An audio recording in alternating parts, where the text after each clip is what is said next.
Bonjour à toutes et à tous. Bienvenue sur Cotine TV pour la revue de presse africaine. À la une au Bénin, les quotidiens nourrissent l'espoir de la réouverture des frontières entre le Bénin et le Niger. Soglo Yahi Issoufou, charisme pour le dégel, titre fraternité avec enthousiasme. D'après ce quotidien, l'invitation du président Tiani au duo Soglo Yahi ravive l'espoir d'une issue favorable. L'ancien président Dieudonné Nicéphore Soglo a lui-même annoncé cette prochaine rencontre lors d'une interview accordé à RFI. Matin Libre, qui a suivi cet entretien, rapporte que Soglo a évoqué ses efforts pour la réouverture de la frontière tout en réaffirmant son engagement en faveur de la diplomatie régionale. Faut-il le rappeler, les deux anciens présidents s'étaient déjà rendus à Niamey en 2024 pour tenter de juguler la crise qui secoue Niamey et Cotonou. Vivement que cette nouvelle visite sur l'invitation du chef de la junte nigérienne puisse être la bonne. En attendant de se rendre à Niamey, l'opposition dont fait partie Yahi et Soglo est allé discuter avec la Commission électorale nationale autonome en vue des préparatifs des prochaines joutes électorales. La Nation rapporte que des échanges francs et ouverts ont eu lieu cette semaine entre les membres du cadre de concertation de l'opposition et les responsables de la Sénat. D'après l'événement précis qui cite le porte-parole du cadre, Antoine Guédou, la délégation a rencontré le président Sakal Lafia pour discuter de la composition des agents électoraux, du recrutement des coordonnateurs d'arrondissement et d'une disposition du code électoral. À en croire le matinal, les deux partis semblent avoir trouvé un terrain d'entente.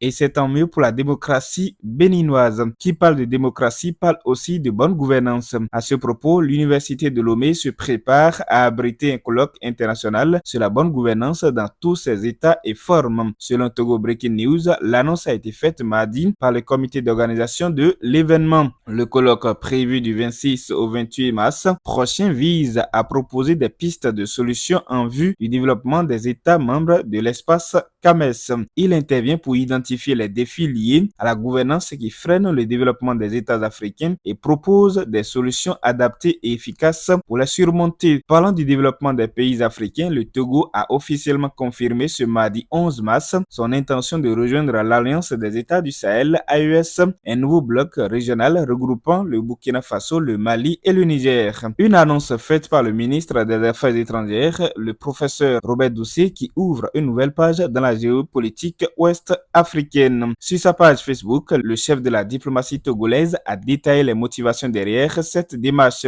L'adhésion à l'AES a été bien mûrie. Elle renforcera notre coopération régionale, offrira un accès à la mer aux pays membres et affirmera notre souveraineté collective. Par ailleurs, en Côte d'Ivoire, l'actualité politique nationale est dominée par la formation le 10 mars dernier d'un groupement politique dénommé Cap Côte d'Ivoire qui regroupe plusieurs partis politiques, notamment le PDCRDA de Tian Thiam, le MGC de Simone Gbagbo et le COGEP de Charles Blé Goudé. L'opposition lance la coalition Cap Côte d'Ivoire, lit-on dans les colonnes du journal Le Nouveau Réveil. Le quotidien Notre Voix affiche son optimisme. Le bulldozer a démarré, a titré le journal à propos de la naissance de Cap Côte d'Ivoire, quand le quotidien Le Bélier est sûr que le RHDP va tomber en octobre 2025. La voix originale souligne la structuration de 25 partis de l'opposition et le Nouveau Réveil affirme que l'opposition fait bloc contre le RHDP. Le Matin parle d'enfantillage de l'opposition, estimant que cette initiative masque la peur de l'opposition face au RHDP. À noter que le parti PPACI de Laurent Gbagbo n'est pas partie intégrante de cette coalition. Soulignons que l'élection présidentielle en Côte d'Ivoire est prévue le 25 octobre prochain. Au Sénégal, la loi d'amnistie prise par l'ancien régime de Macky Sall à la fin de son mandat continue de faire couler beaucoup d'encre.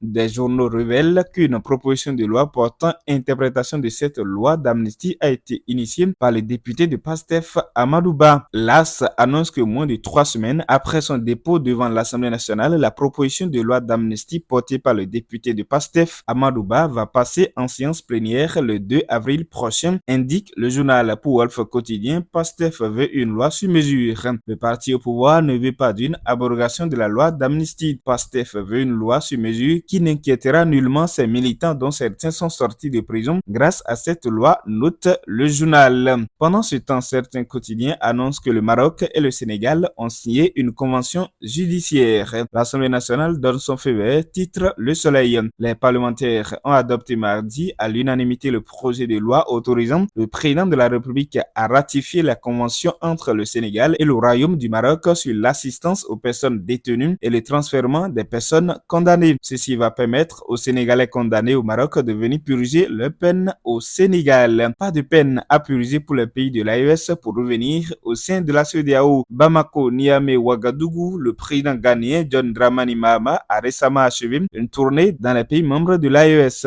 Selon Afrique.com, l'objectif de cette visite était de renforcer les liens diplomatiques et d'explorer les possibilités de réintégration de ces nations au sein de la CEDEAO en accord avec l'appel conjoint lancé la semaine dernière à Abidjan par le président ivoirien Alassane Ouattara et John Dramani Mahama. Le chef de l'État ghanéen a souligné l'importance pour la CEDEAO de reconnaître l'Alliance des États du Sahel. D'après Afrique.com, cette déclaration témoigne d'une volonté claire de relancer le dialogue entre ces pays et l'organisation sous-régionale. Une initiative saluée par le coach Patrick Amanpoyon, selon qui tout le monde a intérêt que le président ghanéen réussisse sa mission. Reste à savoir si ces pays vont saisir cette nouvelle main tendue. En Afrique centrale, bientôt des pourparlers entre le M23 et le gouvernement de Kinshasa pour un dénouement de la crise qui secoue l'Est de la RDC. En effet, cette semaine, rapporte le site congolais Actualité CD, Félix Tshisekedi s'est entretenu à Luanda avec son homologue angolais João Lorenzo, médiateur désigné dans le conflit. Et selon la présidence angolaise, Luanda pourrait amorcer prochainement des contacts avec le M23 en vue de faciliter des négociations directes entre les deux parties. Une initiative qui marque une nouvelle étape dans la médiation angolaise après plusieurs tentatives infructueuses